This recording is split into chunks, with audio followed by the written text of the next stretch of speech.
Amazing. What part of the setting? You're in the official video now?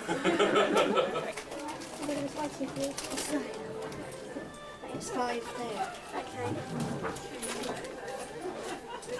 Tony will follow us in. Yeah.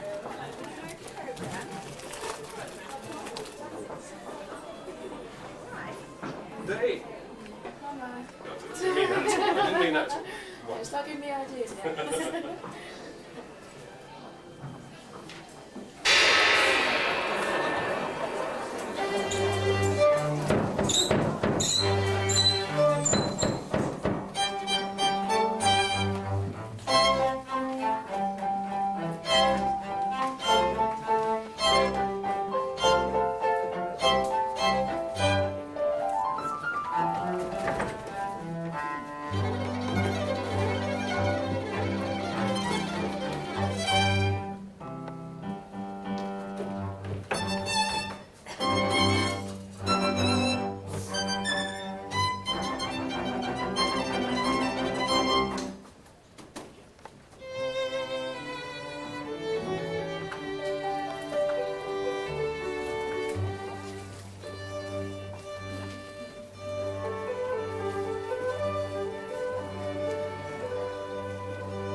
But if patriotic sentiment is wanted, I've patriotic ballads cut and dried. For when our country's banner may be planted, all other local banners are defied. Our warriors in serried ranks assembled, never quail, they conceal it if they do. And I shouldn't be surprised if nations trembled before the mighty troops, the troops of Titipu. We shouldn't be surprised if nations tremble, tremble with alarm before the mighty troops, the troops of Titipu. And if you call for the song of a sequel, leave a capstan round with a yo-heave-ho for the wind is free. Our anchors a trip and a helm's a lee. Hurrah for the homeward bound. Yo-heave-ho, hurrah for the homeward bound. To lay aloft in a howling breeze may tickle our landsman's taste. But the happiest hour a sailor sees is when he's down at an inland town with his Nancy on his knees. Yo-ho! And his arm around her waist. Lieutenant Castle, off we go as the sailor swings us round. We only go along, around the homeward bound. We only go and around below. Yo-ho, heave-ho, heave-ho, heave-ho, yo-ho.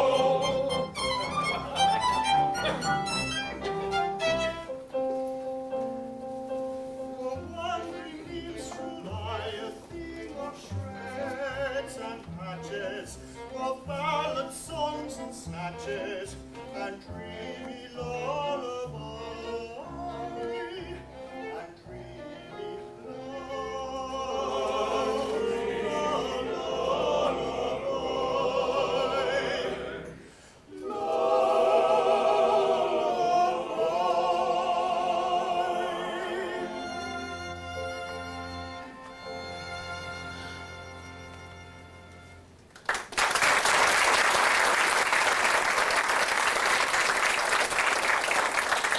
And what may be your business with Yum Yum?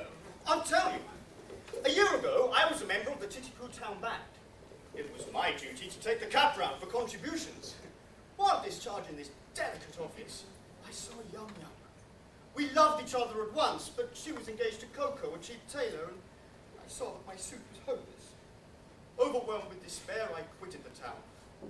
Judge of my delight when I heard a month ago that Coco had been condemned to death for flirting. I hurried back at once in the hope of finding Yum Yum at liberty to listen to my protestations. It is true that Coco was condemned to death for flirting, but he was reprieved at the last moment and raised to the exalted rank of Lord High Executioner under the following remarkable circumstances.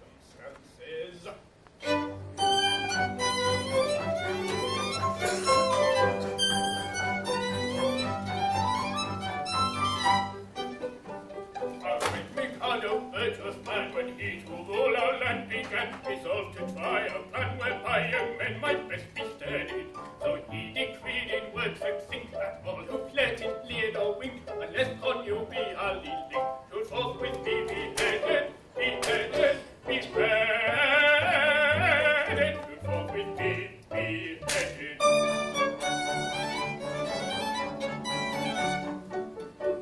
And I expect you'll all agree that he was right to so decree, and I am right, and you are right, and all is right as right can be. And you are right, and we are right, and all is right as right can be, and all is right as right can be. All is right can be.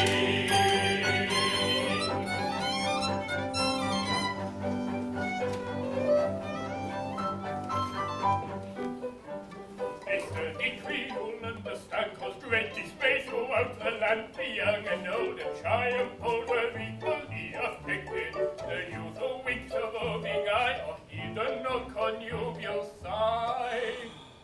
Was thereupon condemned to die. He usually objected, objected, objected. He usually objected.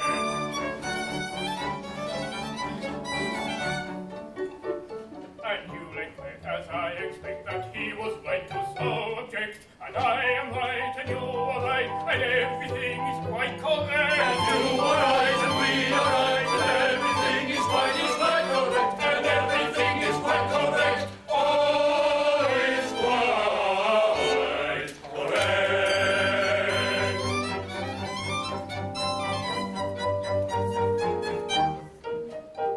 And so we straight let out from Pale, convict from the county jail, whose head was next of some pretext condemned to be blown off, and made him headman, for we said, whose next to be decapitated, cannot cut off another's head until he's got his own off, his own off, his own off, until he's cut his own off.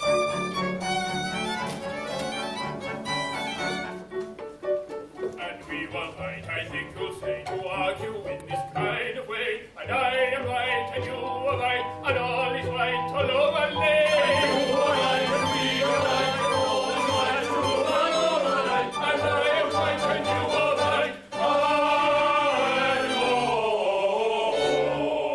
is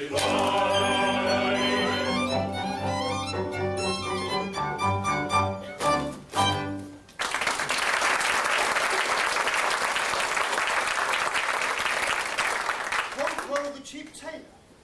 Lord High Executioner of Titipu? Why, that's the highest rank a citizen can attain! Oh, it is. Our logical Mikado, seeing no moral difference between the dignified judge who condemns a criminal to die and the industrious mechanic who carries out the sentence, has rolled the two offices into one, and every judge is now his own executioner. But how good of you, for I see you are a nobleman of the highest rank, to condescend to tell all this to me, a mere strolling minstrel. Don't mention it. I am in point of fact a particularly haughty and exclusive person of pre-Adamite ancestral descent. You will understand this when I tell you that I can trace my ancestry back to a protoplasmal, primordial, atomic globule. Consequently, the family pride is something inconceivable. I can't help it. I was born sneering. But I struggle very hard to overcome this defect. I mortify my pride continually. When all the great officers of the state resigned in the body because they were too proud to serve under an ex-tailor, did I not unhesitatingly accept all their posts at once? And the salaries attached to them? You did. Consequently, it is my degrading duty to serve this upstart as First Lord of the Treasury, Lord Chief Justice, Commander-in-Chief, Lord High Admiral, Master of the Buckhounds, Archbishop of Titipu, and Lord Mayor, both acting and elect, and at a salary. Oh dear, a Pooh-Bah paid for his services. I, a salaried minion. But I do it. It revolts me, but I do it. And it does you credit. Oh, I don't seem to stop at that. I go and dine with middle-class people on reasonable terms. I even dance at cheap suburban parties for a moderate fee. I accept refreshment at any hands, however lowly. I also retail state secrets at a very low figure. For example, any further information regarding the young girl will be considered to be a state secret.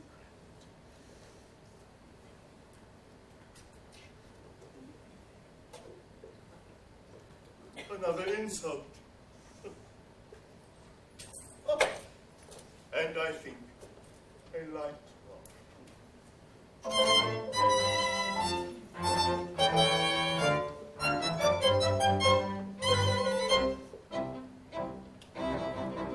Young man, despair, likewise go to. Young affair, you must not do. It will not do. I'm sorry for you. You're very imperfect evolution. This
fact, this afternoon, when that afternoon at 7 commences, so you shall run.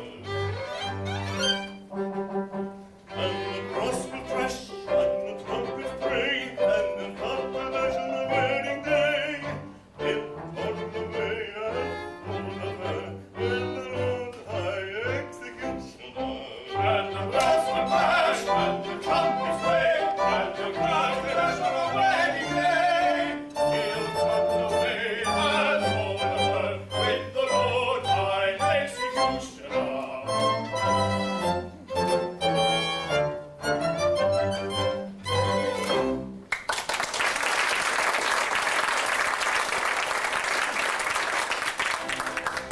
And have I journeyed for a month, or nearly, to learn that yum yum, whom I love so dearly. This day to Coco is to be united.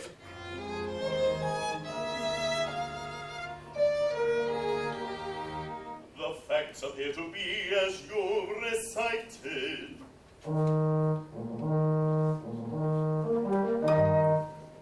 But here he comes, equipped as suits his station. He'll give you any further information.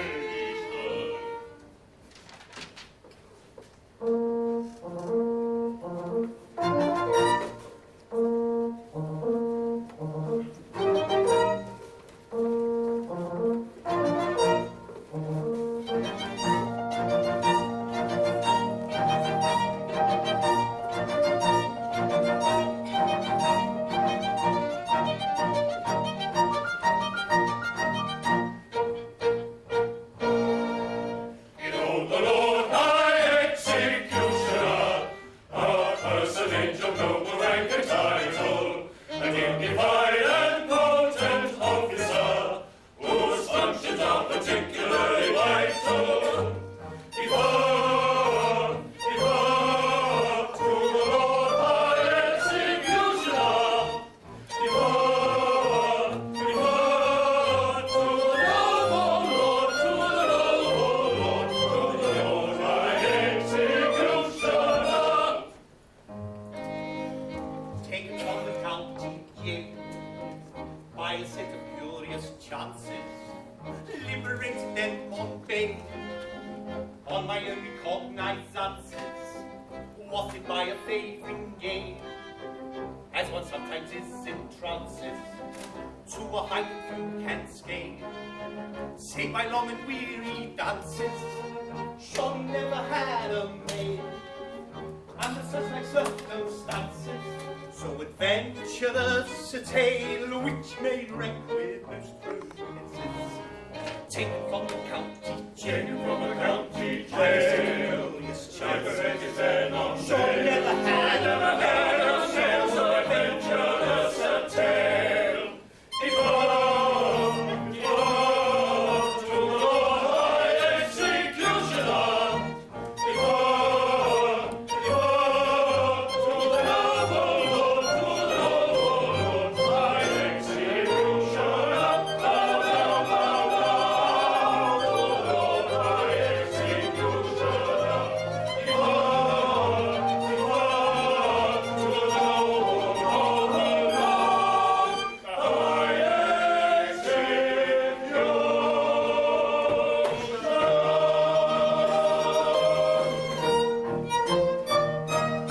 High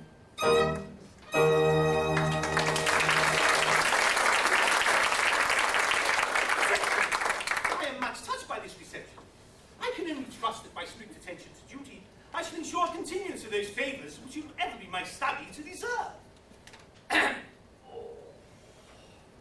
If I should ever be called upon to act professionally, I am happy to think there will be no difficulty in finding plenty of people whose loss will be a distinct gain to society at large.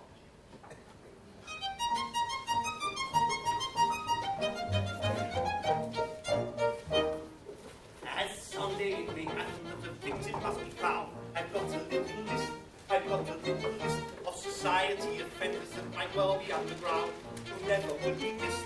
They never will be missed. There's the pestilential nuisances who write for autographs, or people who have flabby hands and irritating mouths, or children who are up in eggs and fraudulent and flat, and people who shake and handshake and do like that, and all the persons who want spoiling tete-a-tetes. They've none of them be missed. They've none of them be missed. He's got them on the list, he's got them on the list, and they none of them be missed, they none of them be missed. There's the banjo serenader and the others on the list, and the piano organist, and not her on the list. All people who attempt the beat of puffing on your face, they never will be missed, they never will be missed. Then the idiot who prays it with an enthusiastic tone, for centuries will listen every country on its own, and the lady from the provinces who dresses like a guy, who doesn't think she dances, rather like to try. Let's give her another me, the lady novelist. I don't think she'll be missed. I'm sure she'll not be missed. He's got her on the list, he's got her on the list, and I know she'll be missed, I'm sure she'll not be missed. And if a really special type of printed is required, I've got another list. A really simple list. Taking in with those who send those silly emails, they get fired. They drive me up the twist. They drive me up the twist. And people who sell picks their OK magazine, but sponsored by Hello because they pay me a hefty fee. Persons who expand on the World Cup who are will lose. Those for keeping hunting banding it and any who can't shoot. And those who from debating views on Euros won't desist. I've got them on my list. I've got them on my list. He's got them on his list, they drive me round the twist, and they none of them be missed, they none of them be missed.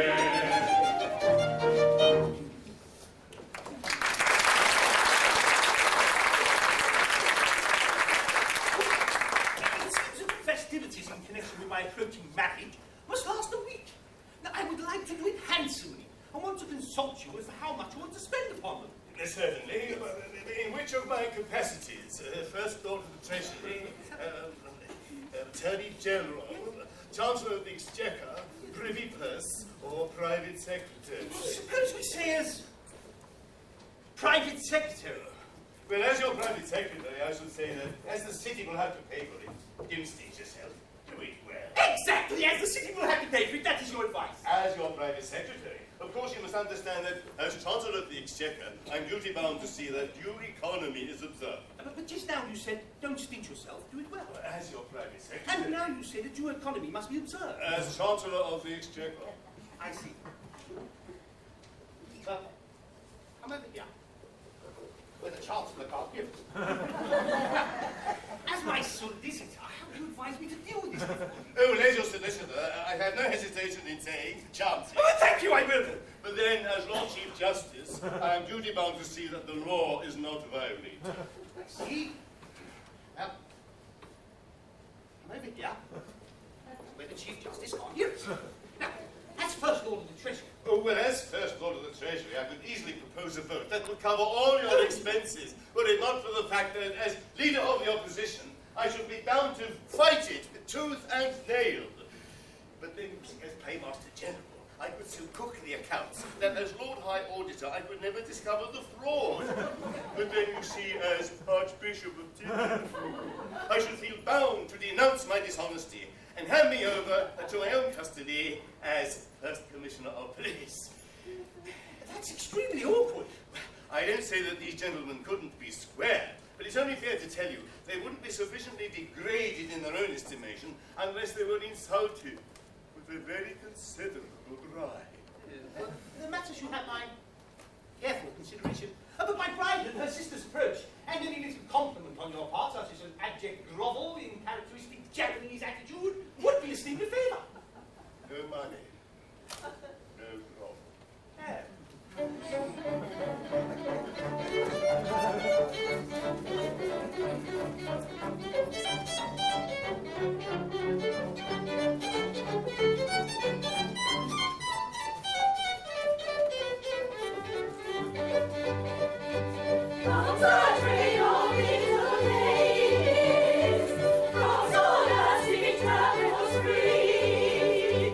Each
I have known it, darling.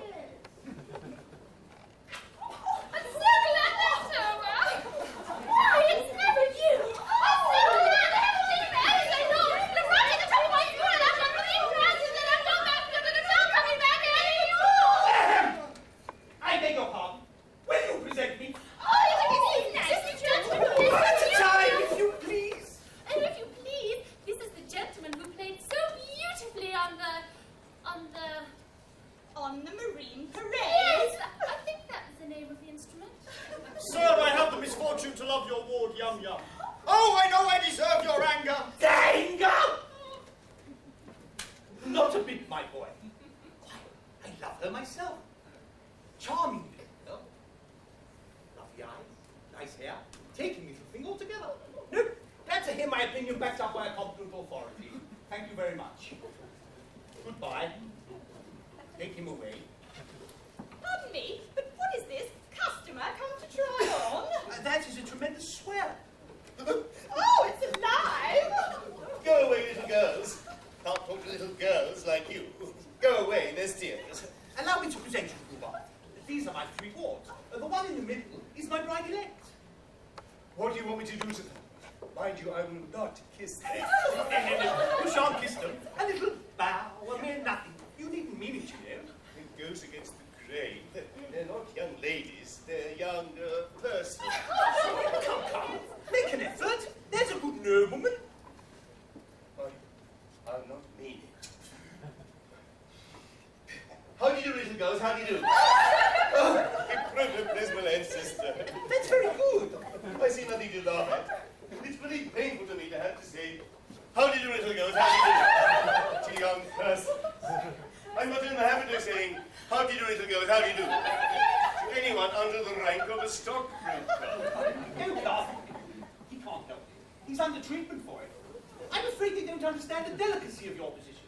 We know how delicate it is, don't we? I should think we did.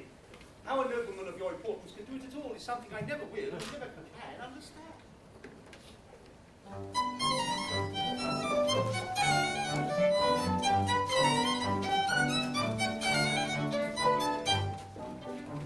So give so much regret if we have failed in etiquette. Towards a man of rank so high, we shall know better by and by. But youth, of course, must have its please. So pardon us, and don't you girls have these three. We pardon us, if we're inclined to dance and sing tra-la-la-la-la. But youth, of course, must have its please. So pardon us, and don't you girls whose happy spring we pardon us.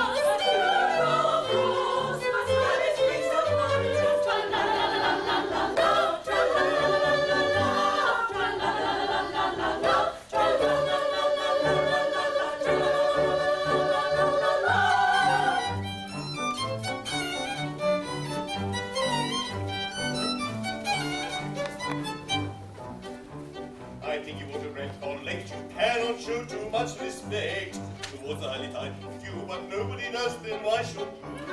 That you that us should have its fling is hard on us, to our prerogative we cling to pardon us, if we decline to dance and sing. But youth, of course, must have its fling, so pardon us, and don't you girls whose happy spring we pardon us.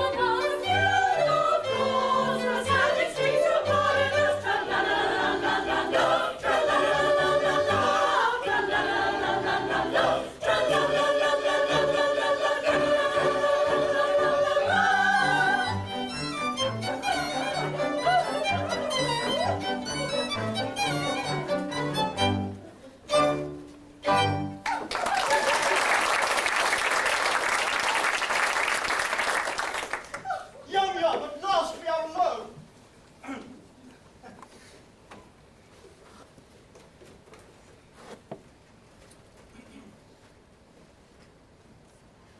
I sought you night and day for 3 weeks in the belief that your guardian was beheaded, and I find you're to be married to him this afternoon. Alas, yes. But you do not love him. Alas, no. Modified rapture! But why do you not refuse him? What good would that do? He's my guardian, and he wouldn't allow me to marry you. But I would wait until you're of age. You forget that in Japan, girls do not drive ideas discretion until they are 50. True, from 17 to 49 are considered years of indiscretion. Besides, a wandering minstrel who plays a wind instrument outside tea houses is hardly a fitting husband for the ward of a Lord High Executioner. But, shall I tell her? Yes, she will betray me. What if it should prove that after all I am no musician? There! I was certain of it! Directly I heard you play. What if it should prove that I am no other than the son of His Majesty the Mikado? The son of the Mikado? But why is your highness in disguise? And what has your highness done? And will your highness promise never to do it again? Some years ago I had the misfortune to captivate Katisha, elderly lady of my father's court. She misconstrued my customary affability into expressions of affection and claimed me in marriage under my father's law. My father, the Lucius Junius Brutus of his race, ordered me to marry her within a week or perish ignominiously upon the scaffold. That night, I fled his court, and, assuming the disguise of a second trombone, I joined the band in which you found me when I had the happiness of seeing you. If you please, I think your highness better not come too near. The laws against flirting are excessively severe. But we are quite alone, and nobody can see us. Still, that doesn't make it right. To flirt is capital. It is capital. And we must obey the law. Deuce take the law. I wish it would, but it won't. If it were not for that, how happy we might be. Happy indeed. If it wasn't for the law, we should now be sitting side by side like that. Instead of being obliged to sit half a mile off, like that. We should be gazing into each other's eyes like that. Breathing sighs of unutterable love, like that. Our arms around each other's waists like that. Yes, if it wasn't for the law. If it wasn't for the law. As it is, of course, we could do no such thing. Not for worlds. Being engaged to Coco. Being engaged to Coco.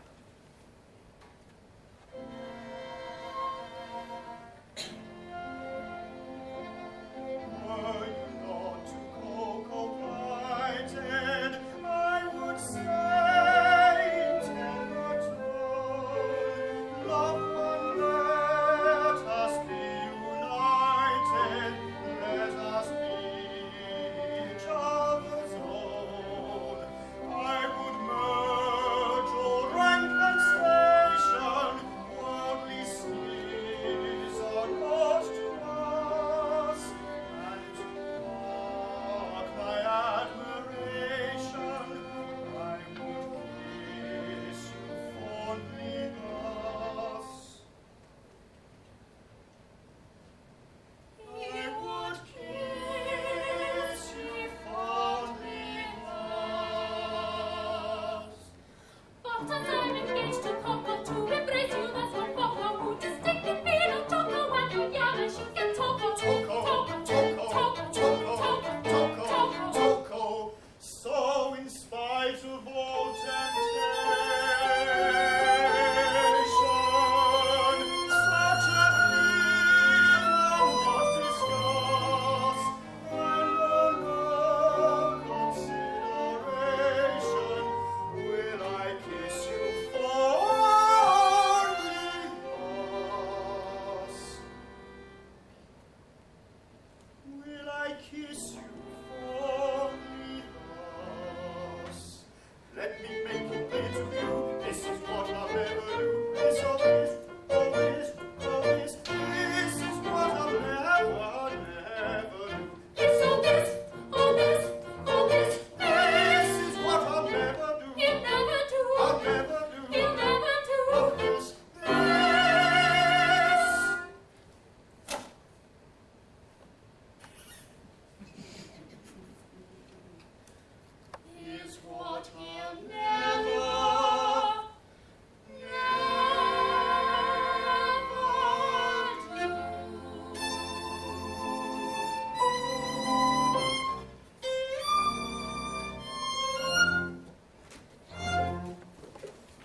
apologising.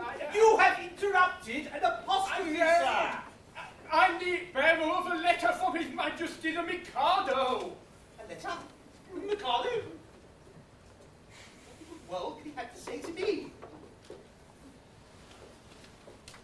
Ah, here it is at last. I knew it would come sooner or later. The Mikado is struck by the fact that no executions have taken place in Titipu for a year.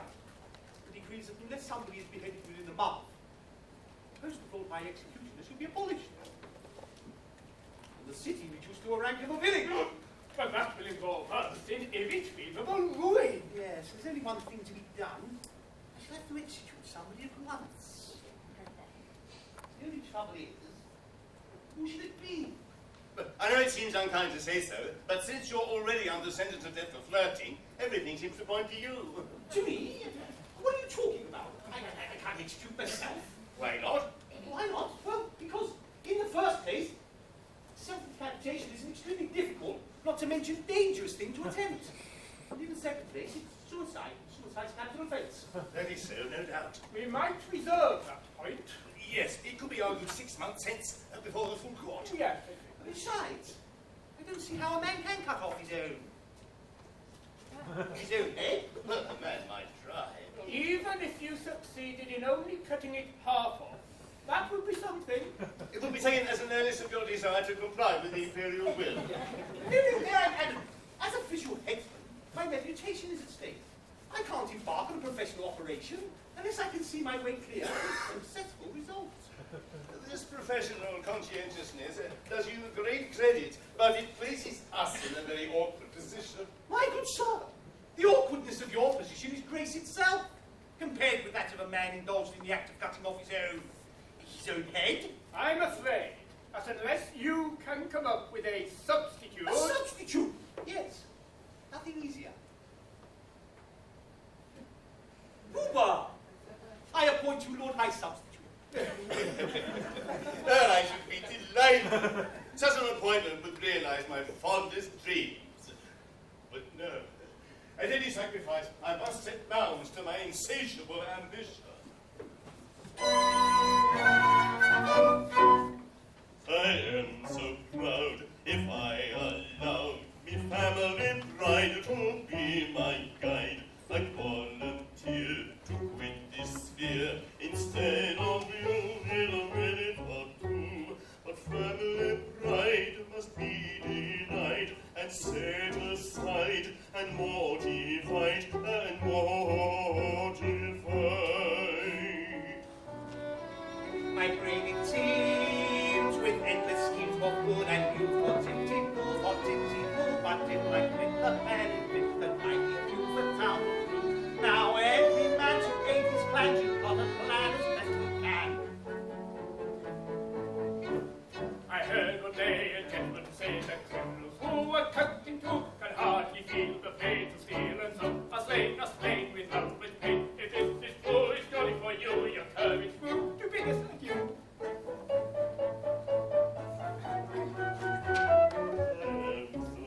My brain it teems, I heard with endless schemes for good and youth, for tipsy-pools, but in my with the plan is best the town.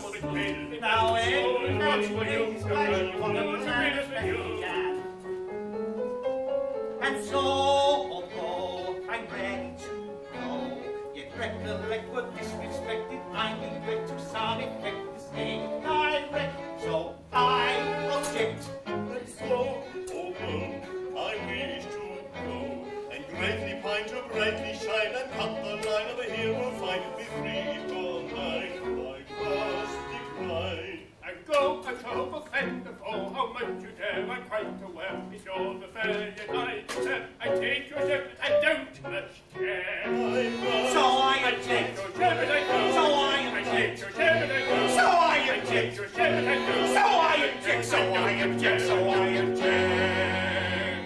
Two cities, no friends in a dog, in a blanket, and two pigeons with a light, dog. Awaiting the cessation of a short, sharp shock from a chippy chopper and a feedback dog. The city's solemn silence in a dog, in a prison with a light, dog. Awaiting the cessation of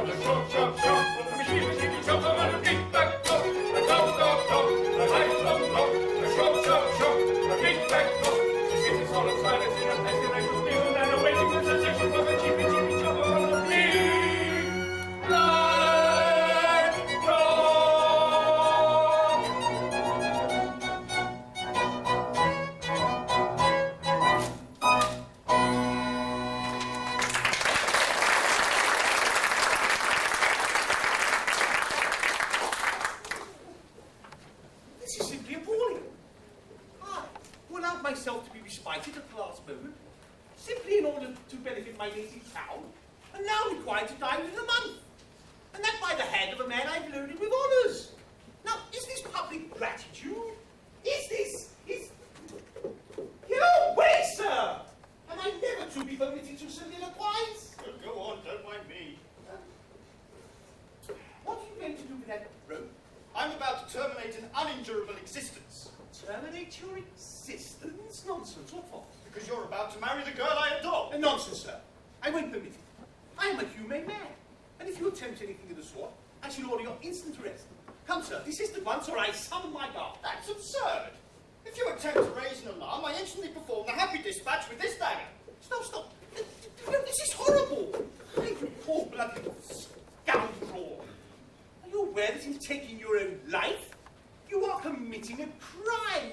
Which no. A substitute. What's the matter? Is it absolutely certain you're resolved to die? Absolutely. Will nothing whatsoever shake your determination? Nothing. A threat, entreaties, prayer. All useless? All? My mind is made up. Then, if you really mean what you say, and if you're absolutely certain you're resolved to die, and if nothing whatsoever will shake your determination, don't spoil yourself by committing suicide, but be beheaded handsomely at the hands of the public executioner. I don't see how that will benefit me. You don't? Observe. You will have 1 month to live, and you will live like a fighting cock at my expense. And when the day comes, there'll be a grand public ceremony. You'll be the centre figure. No one will attempt to deprive you of that distinction. There'll be a procession. Bands. Dead march. All the girls in tears. Yum distracted. And then, when it's all over, general rejoicing and a display of fireworks in the evening. You won't be there to see them, of course, but they'll be there all the same. Do you think Yum would really be distracted at my death? I'm convinced of it. Bless you. She's the most tender-hearted little creature alive. I should be sorry to cause her pain. Perhaps, after all, if I were to withdraw from Japan and travel in Europe for a couple of years, I might contrive to forget her. I don't think you can forget Yum so easily. After all, what could be worse than a love-blighted life? True, life without Yum. It seems absurd. Yet there are a good many people in this world who have to endure. And you're quite right not to be of their number. I won't be of their number. Noble fellow! I'll tell you how we'll manage it. Let me marry Yum tomorrow, and in a month you may behead me. No, I draw the line at Yum. Well, very good. If you can draw the line, so can I. Stop.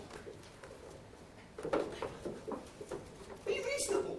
How can I consent to your marrying Yum if I'm going to marry her myself? My good friend, she'll be a widow in a month. You can marry her then. I quite see that, but my position during the next month will be most unpleasant. Most unpleasant. Not half so unpleasant as my position at the end of it.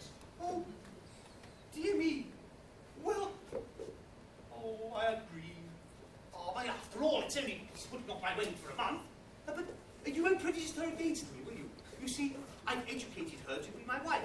She's been taught to regard me as a wise and good man. I wouldn't like her views on that point disturbed. Trust me, she will never learn the truth from me. Thank you.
Take her.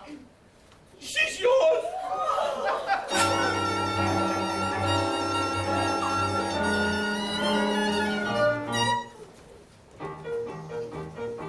The threatened cloud has passed away.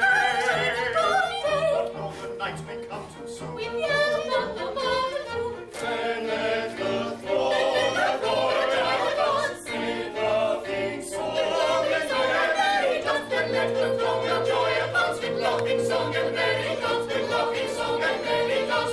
With loving song. With joyous shout and ringing cheer. Inaugurate the ring, with joyous shout and ringing cheer. Inaugurate the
display that placid day, the moon's celestial brightness.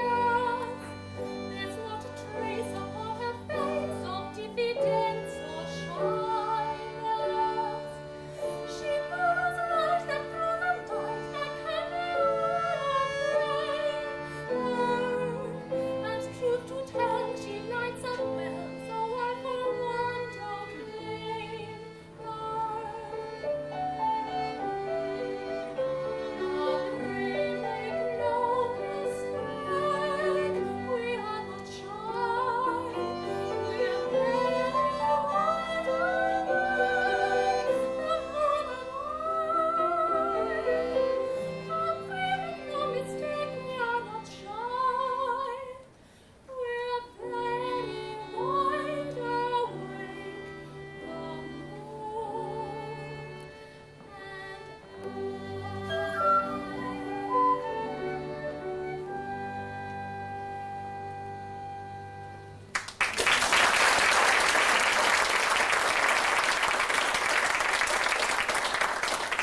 Everything seems to shine upon me.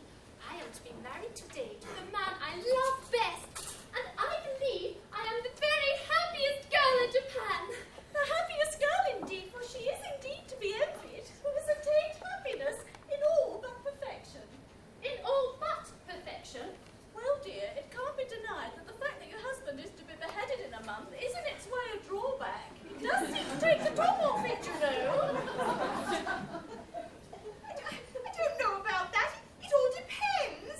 All events, he will find it a drawback. Not necessarily, bless you. It all depends. I find it very insensitive of you to mention such a matter on such a day. If my married happiness is to be Cut short. well, cut short in a month, can't you let me forget it?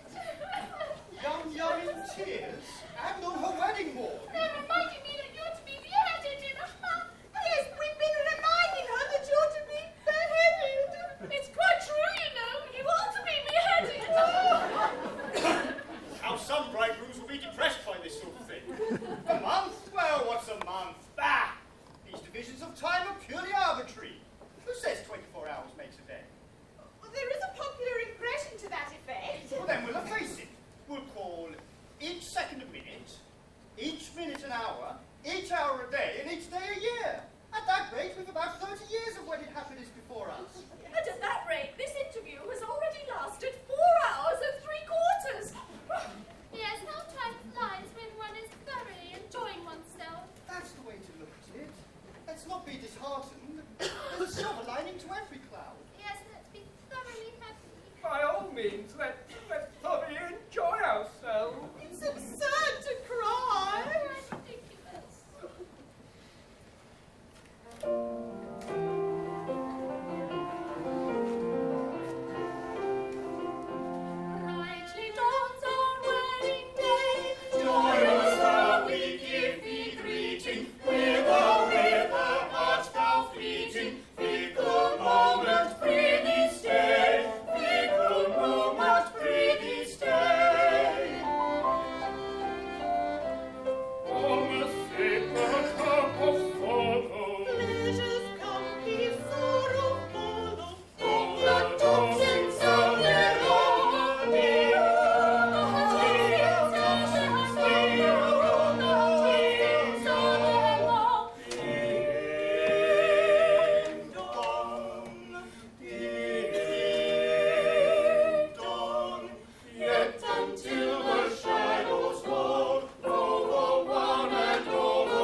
first.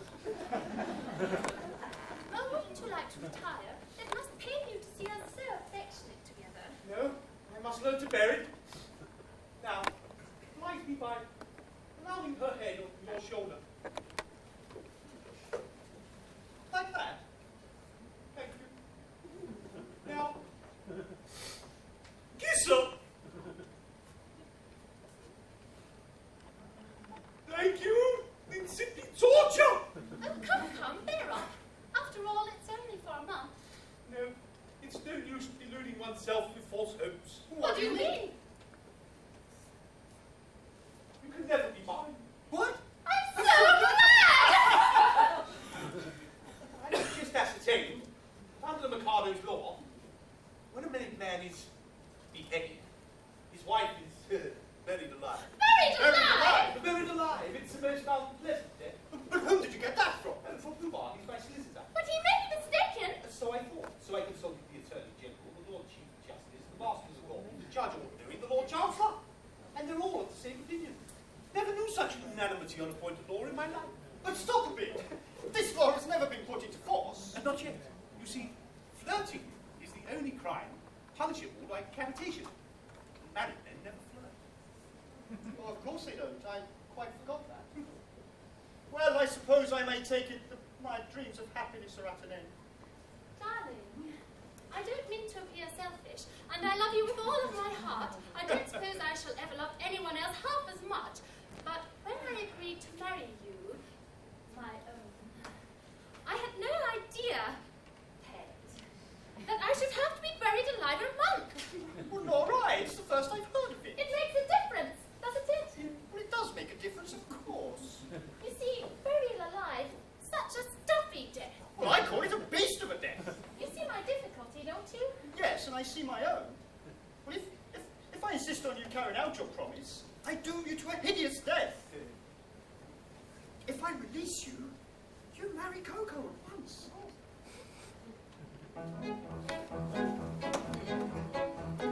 Here's how we do, if I marry you. When the time has come to perish, then the maiden whom you cherish must be slaughtered too. Here's how we do, here's how we do. Here's a pretty mess, in a month or less.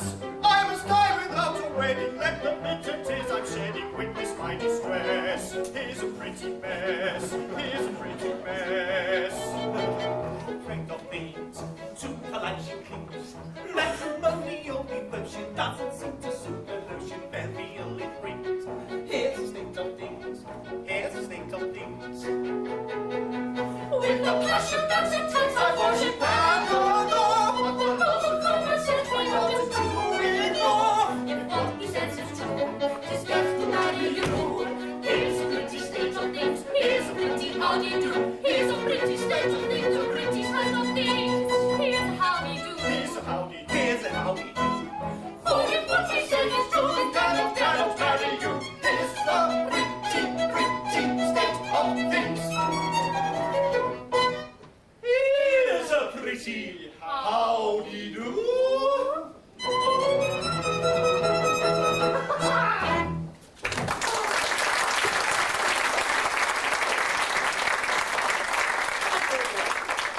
I really am very sorry for you. Thanks, old fellow, I'm sure you are. You see, I'm quite helpless.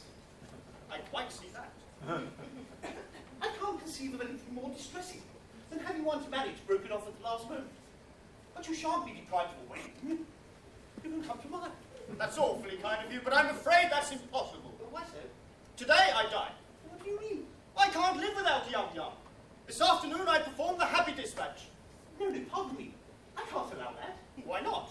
Why? Hang it all. You're under contract to die at the hands of the public executioner in a month's time. If you kill yourself, what's to become of me? I should have to be executed in your place. It would certainly seem so. Oh. And now then, Lord Mayor, what is it? The Mikado and his suite are approaching the city and will be here in 10 minutes. Mikado? He's no doubt come to see where I carry out his orders. Now look here, this is getting serious. A bargain's a bargain, and you really mustn't frustrate the injustice by committing suicide. And as a man of honour and a gentleman, you are bound to die ignominiously at the hands of the public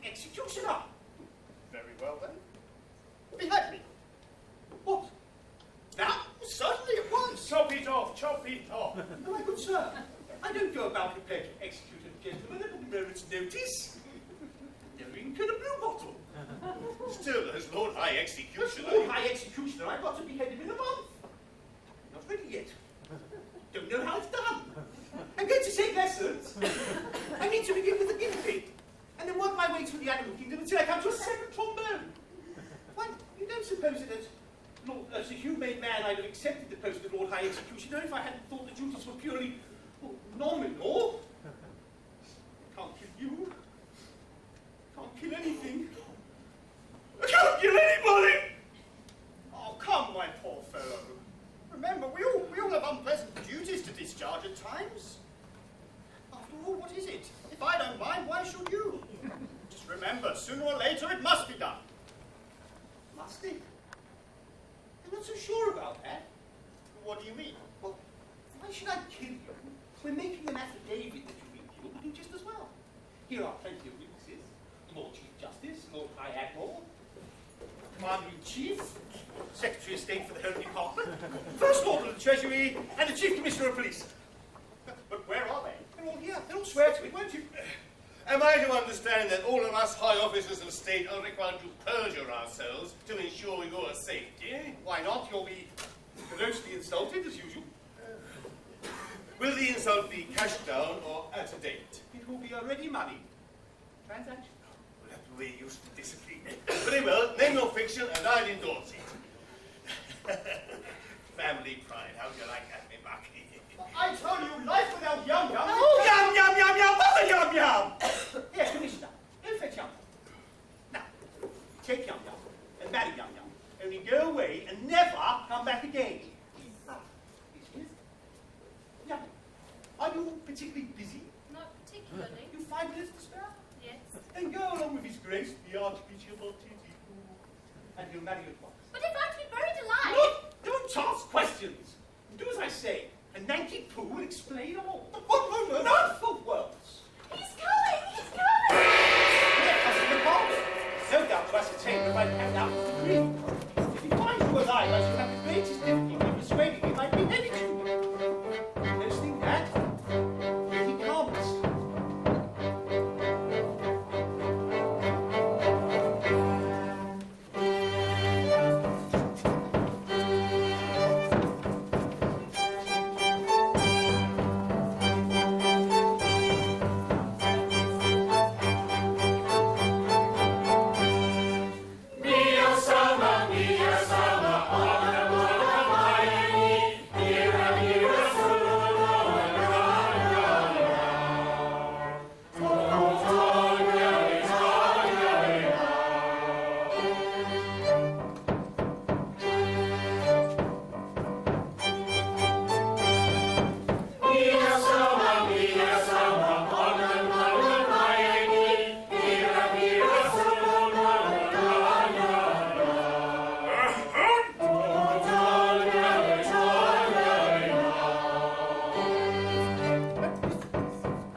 Except his daughter-in-law elect, as tough as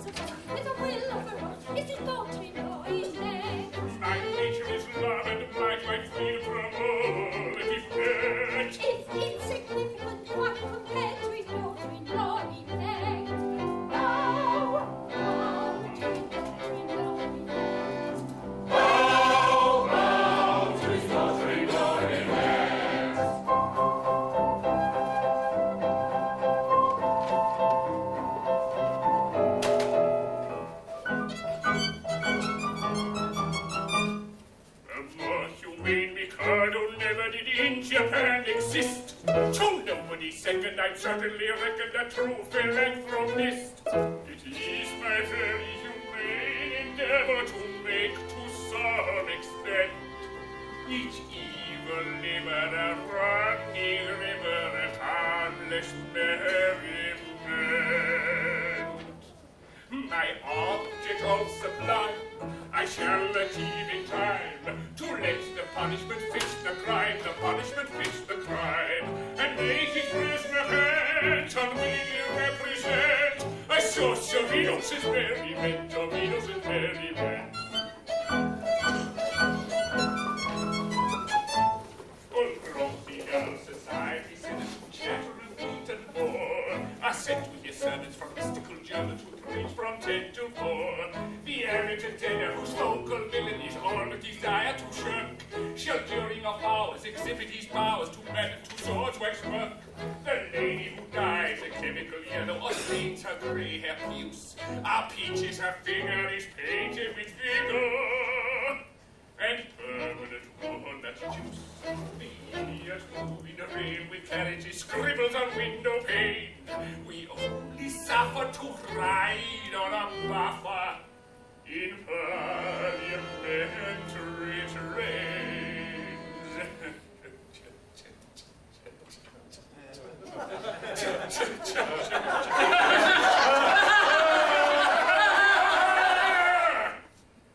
My object of sublime I shall achieve in time, to let the punishment fit the crime, the punishment fit the crime, and make its prisoner pant unwillingly represent a source of innocent merriment, of innocent merriment. His object of sublime he will achieve in time, to let the punishment fit the crime, the punishment fit the crime, and make his prisoner pant unwillingly represent a source of innocent merriment, of innocent merriment.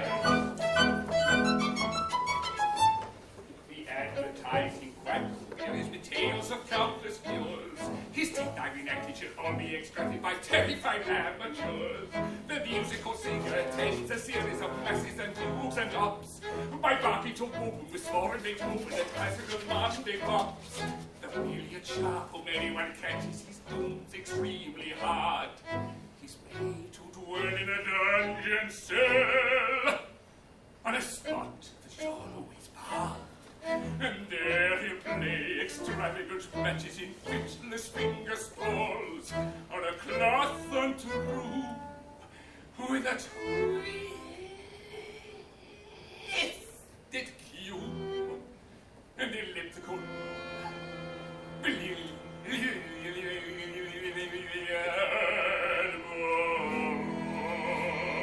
elbows.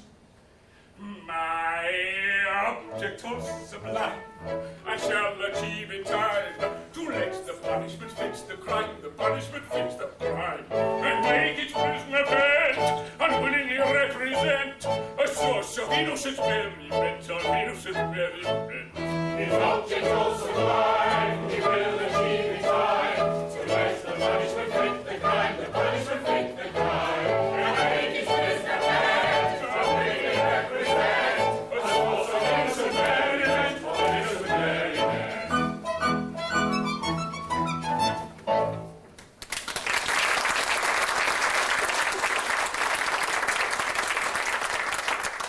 I am honored in being permitted to work on your majesty.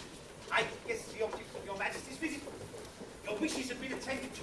The execution has taken place. Oh, you've had an execution, have you? The coroner has just handed me the... I am the coroner. certificate. And this is the certificate of his death.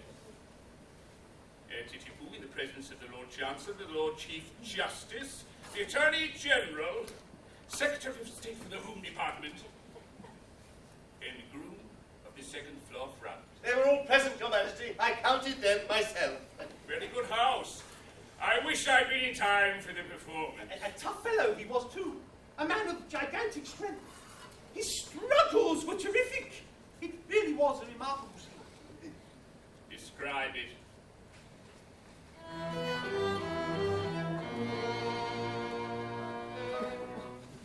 The criminal cried And as he dropped him down in a state of wild alarm, with a frightful, frantic, fearful frown, I bared my big right arm.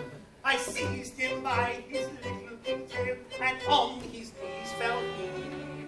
As he squirmed and struggled and wriggled and guggled, I drew my stick a steam. My stick a steam. Oh, never shall I forget the cry or the shriek that shriek at me. As I gnashed my teeth as from in sheath, I drew my sleepless sleep. We know it well, we know tales. He always tries to moralize, and every time he fails. He shivered and shook as he gave the sign of the stroke he didn't deserve. When all of a sudden his eye caught mine, and it seemed to brace his nerve. For he nodded his head and kissed his hat and whistled an eddy as the sailor drew not cleanly through his cervical artery. His vertebrae. When a man's afraid of beautiful thing, it's a cheerful sight to see. And it's so one man that no one said, a single bright sight of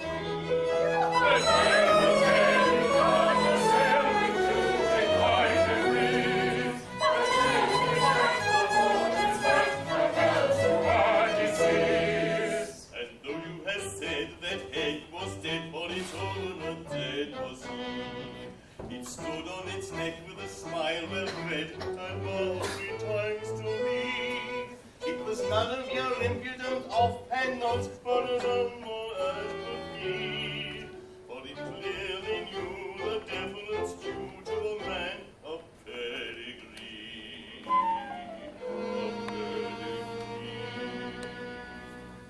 And its low I now is deathly bow was a charging sight to see. Though trunkless yet, it couldn't forget the deference due to me.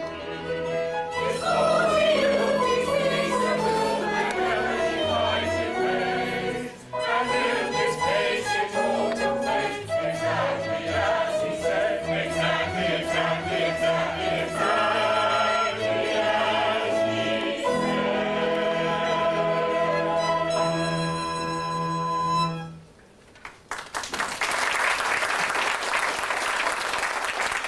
Oh, this is very interesting. And I should like to have seen it. But we came about a totally different matter. A year ago, my son, the heir to the throne of Japan, bolted from our imperial court. Indeed, had he any reason to be dissatisfied with his position? none whatever. On the contrary, I was going to marry him, and yet he fled. I'm surprised he should have fled from one so lovely. That's not true. No. You hold that I'm not beautiful because my face is plain, but you know nothing. You are still unenlightened. Learn then that it is not in the face alone that beauty is to be sought. My face is unattractive. It is. But I have a left shoulder blade that is the miracle of loveliness. People come for miles to see it. My right elbow has a fascination that few can resist. Allow me. It is on view Tuesdays and Fridays on presentation of a visiting card. As for my circulation, it is the largest in the world. And yet he fled. And is now masquerading in this town, disguised as his second trombone. Yes. Would he be troubling you too much if I asked you to produce him? He goes by the name of Nanki Poo. Nanki Poo. It's quite easy. That is, it's rather difficult. In point of fact, he's gone abroad. Gone abroad. His address? Canby Island. Southend. Canby Island. Oh, What's the matter? see here, his name, Nanki Poo, beheaded this morning. Oh, where shall I find another? Where shall I find another? Dear, dear, dear. your anxiety to carry out my wishes. You have beheaded the heir to the throne of Japan. I beg to offer an unqualified apology. I decide to associate myself with that expression of regret. We really hadn't the least notion. Of course you hadn't. How could you? Come, don't distress yourself. It was no fault of yours. If a man of exalted rank chooses to disguise himself as a second trombone, he must take the consequences. It really distresses me to see you take on so. I'm sure he thoroughly deserved all he got. We are infinitely obliged to your majesty. Oh, much obliged, your majesty. Very much obliged, Your Majesty. Obliged not a bit, don't mention it. How could you tell? Well, of course, we couldn't tell who the gentleman really was. It wasn't written on his forehead, you know. It might have been on his pocket handkerchief. The Japanese don't use pocket handkerchiefs.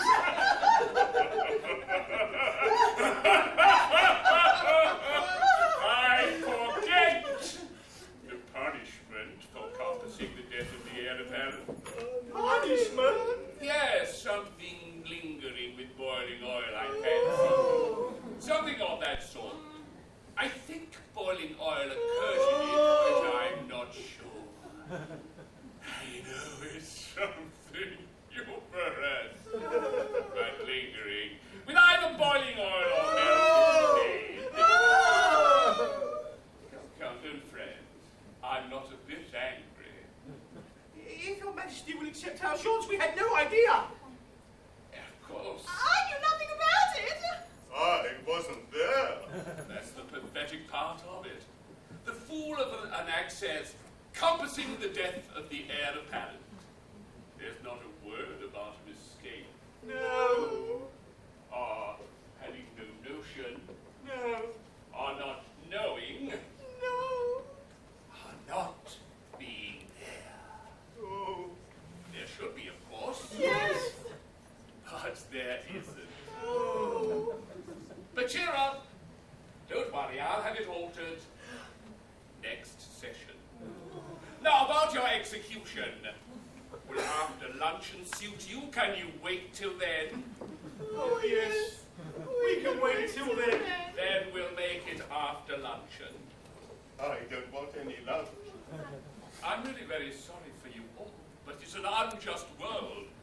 And virtue is triumphant only in theatrical performances. See how the fates there gives a lot. For A is happy, B is not. Yet B is worthy, I dare say, of more prosperity than A. Is B more worthy? I should say it's worth a great deal more than A. Yet A is happy, oh so happy. Laughing, ha ha, jumping, ha ha, makes a coughing, ha ha ha. Where a joyous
an otherwise bored and unconvincing narrative. Corroborative detail indeed, corroborative fiddlesticks! And you're just as bad with your cockable stories about catching his eye and whistling in air, but that's so like you. You must put in your oar. How about your big right arm? Yes, and you snicker-snee? Yes, well, never mind that now. There's only one thing to be done. Naggy Poo hasn't left yet. He must come back to life at once. Here he is. Naggy Poo, I've good news for you. Your reprieve. Oh, but it's too late. I'm a dead man and I'm off for my honeymoon. But a terrible thing has just happened. It seems you're the son of Mikado. No, that happened some time ago. Is this a time for airy persiflage? Your father is here, and with Katisha. My father? And with Katisha? And he wants you, particularly. And so does she. Oh, but he's married now. My good girl, what's that got to do with it? Katisha claims me in marriage, but I can't marry her because I'm married already. Consequently, she will insist on my execution, and if I'm to be executed, my wife will have to be buried alive. You see our difficulty? Yes. I don't see what has been done. There's one chance for you. If you could persuade Katisha to marry you, she would have no further claim on me, in which case I could come to life again without any fear of being put to death. I? Marry Katisha? I really think it's the only course. My good girl, have you seen her? She's something appalling! Oh, but that's only her face. She has a left elbow that people go miles to see. I know the right heel is much admired by connoisseurs. My good sir, I decline to pin my heart on a lady's right heel. It comes to this. While Katisha is single, I prefer to be a disembodied spirit. When Katisha is married, existence will be as welcome as the flowers in spring. The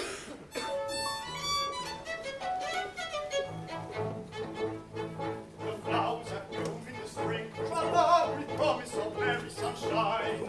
As we merrily dance and we sing, tra-la, we welcome the hope that they bring. Tra-la, the summer of roses and wine, all the summer of roses and wine. And that's what we say when we mean that a thing is welcome as flowers that bloom in the spring. Tra-la-la-la-la, tra-la-la-la-la, the flowers that bloom in the spring. Tra-la-la-la-la, tra-la-la-la-la, tra-la-la-la-la.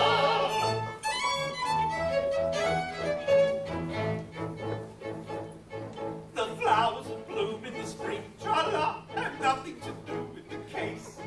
I've got to take under me wing, tra-la, a most unattractive old thing, tra-la, with a caricature of a face, with a caricature of a face.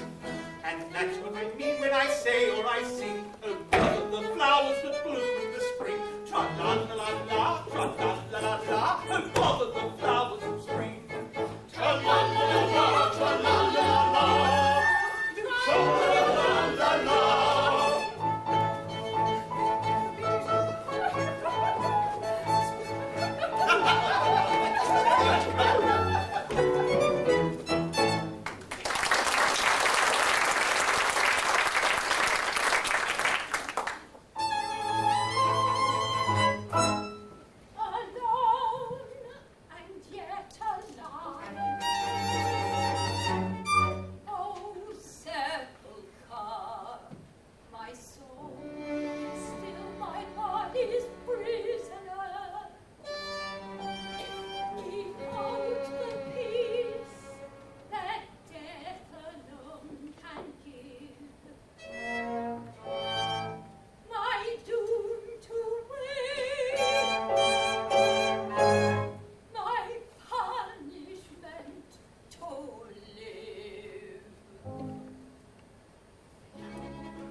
Behold the suppliants at your feet, catch your mercy.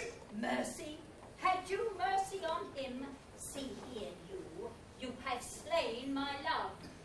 He did not love me, but he would have loved me in time. I am an acquired taste. Only the educated palate can appreciate me. I was educating his palate when he left me. Well, he's dead. Oh, and where shall I find another? It takes years to train a man to love me. Am I to go through the weary round again and at the same time implore mercy for you, who robbed me of my prey? I mean, my pupil. Just as his education was on the point of completion. Oh, where shall I find another? Where shall I find another? Here! What? Katisha, for years I have loved you with a white-hot passion that is slowly but surely consuming my very vitals. Shrink not from me. If there is aught of a woman's mercy in your heart, turn not away from a love-sick suppliant whose every fibre thrills at your tiniest touch. True it was under a poor mask of disgust that I have endeavoured to conceal the passion whose fires are broiling the soul within me. But the fire will not be smothered. It defies all attempts at extinction, and then breaking forth all the more eagerly for its long restraint, declares itself in words that will not be weighed, that cannot be schooled, that should not be too severely criticised. Katisha, I dare not hope for your love, but I will not live without it. Darling! You whose hands still reek with the blood of my betrothed, dare to address words of passion to the woman you had so foully wronged? I do! Accept my love or I perish on the spot! Oh. Who knows as well as I? Go to. Who knows what it's like? You know not what you say. Listen.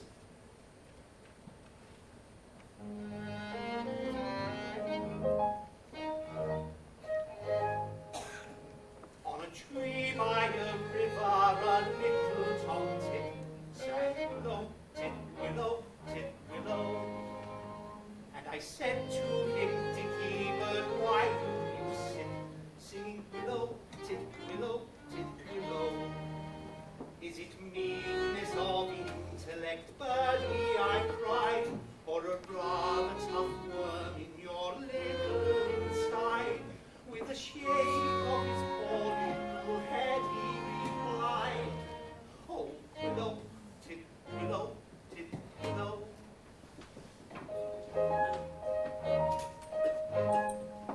He slapped at his chest as he sat on that bough, singing willow, tit willow, tit willow.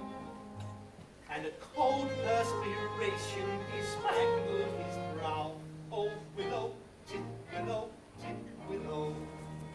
He stopped and he sighed, and a gurgle he gave. Then he plunged himself into the billowing wave, and an echo rose from the suicide grave. Oh, willow, tit willow, tit willow.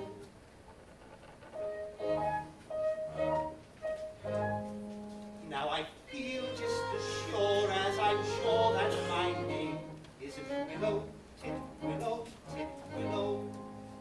That were blighted affection that made him explain. Oh, willow, tit willow, tit willow.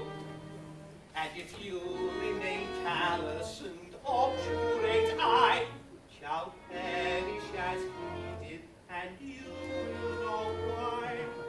No, I probably shall not exclaim when I die.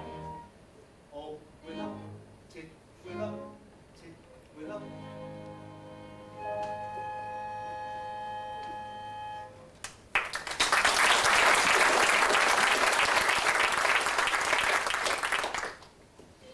Did he really die of love? He really really did. All on account of a cruel little hen. Yes. Oh, poor little chap. It's an affecting tale, but quite true. I knew the bird intimately. Did you? He must have been very fond of her. His devotion was something extraordinary. Poor little chap. And if I refuse you, will you go and do the same? At once! Oh, no, anything but that. Oh, I am a silly little goose. You are. And you won't hate me because I'm just a teeny weeny bit bloodthirsty, will you? Hate you? Oh, Catisha. Is there not beauty even in bloodthirstiness? My idea exactly.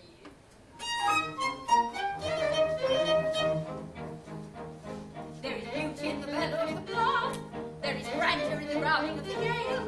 There is elephant falling when the lion is roaring, and the tiger is the lashing of his tail. Yes, I love to see a tiger from the conquer on the Niger, and especially when it's lashing off his tail. Volcanoes have a splendor that's free, and earthquakes only terrify the gods. But to be beside there's nothing living in a falling of a flight of thunderbolts. Yet, in spite of all my weakness, if I have, it's a passion for the flight of thunderbolts. If that is so, sing there down there, it's evident very out in soul. We will go and merrily, merry, not time to tell the day is done.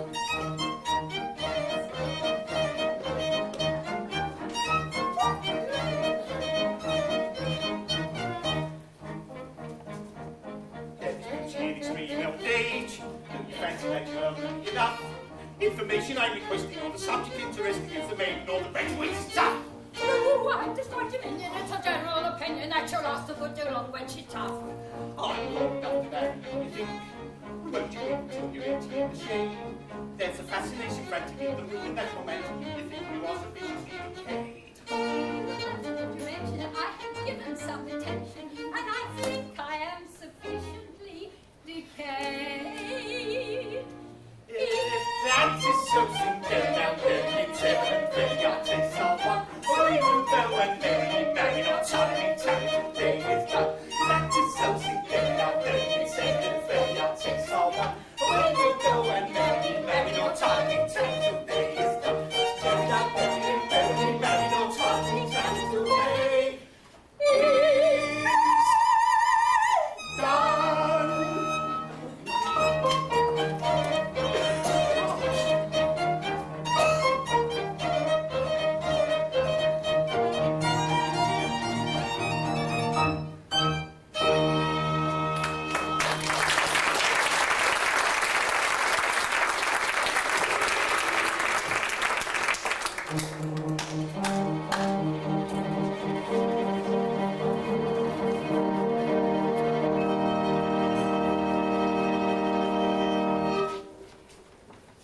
Now, we've all had a capital luncheon, and we're all completely satisfied. Have all the painful preparations been made? Your Majesty, all is prepared. Produce the unfortunate gentleman and his two well-meaning but misguided accomplices. Mercy! Mercy for Coco! Mercy for pity's sake! Mercy even for Puma! I think I quite caught that last remark. Mercy, even for Pooh-Bah. Mercy! My husband that was to have been is now dead, and I have just married this miserable object. You've not been long about it. We were married before the registrar. I had the registrar. Oh, you see the unfortunate position I'm in. As you have slain the heir apparent. The heir apparent is not slain. Bless my heart! My son! And your daughter-in-law elected. Traitor! You have deceived me! Yes, I think you do deserve a little explanation, but you will give it better whole than in pieces. It's like this, Your Majesty. It's true I stated I had killed Nanky Boo. Yes, with most affecting It particulars. was a very corroborative detail intended to give artistic verisimilitude to an otherwise bored and Where do you live? Bread for putting in your oar! When Your Majesty says, let a thing be done, it's as good as done. Because Your Majesty's will is law. If Your Majesty says, kill a gentleman, then that gentleman is told off to be killed. Consequently, he's as good as dead. Practically, he is dead. And if he is dead, why not say so? I see. Nothing could possibly be more satisfactory.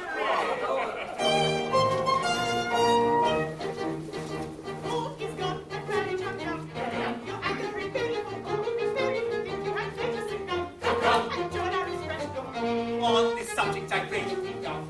Your notions of many are not worth a penny. The word of your guidance is now. You offend, but On this subject we greatly doubt, we think you have better sit down. Why there are many who remember a penny, who remember a penny. There are lots of good fish in the sea, there are lots of good fish in the sea. There's lots of good fish in the sea. There's lots of good fish in the sea, in the sea, in the sea, in the sea, in the sea. The threat of cloud has passed away. What though the night may come too soon? And let the throng of joy at once with laughing song and merry dance. And let the throng of joy at once with laughing song and merry dance. With laughing song and merry dance. With laughing song.